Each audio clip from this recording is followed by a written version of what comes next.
Da ieri Banca Popolare di Vicenza e Veneto Banca sono solo un brutto ricordo. Per alcuni, anzi per migliaia di ex correntisti ed ex soci, forse anche qualcosa di più.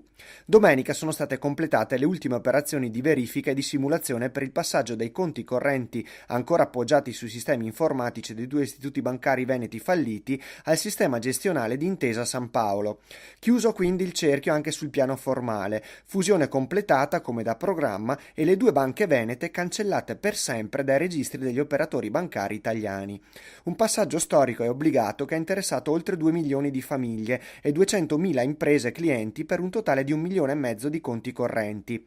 La cancellazione di Popolare di Vicenza e Veneto Banca ha portato anche alla chiusura di 118 filiali e di un'ottimizzazione delle risorse che ora fanno capo alla banca guidata da Gianmaria Gross Pietro, presidente di Intesa San Paolo.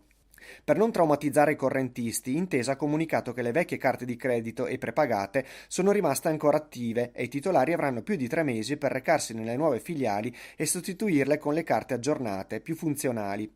Comunicati già da tempo ai clienti anche i nuovi codici IBAN, sui quali verranno dirottati in automatico eventuali addebiti automatici o RID presenti nei precedenti conti.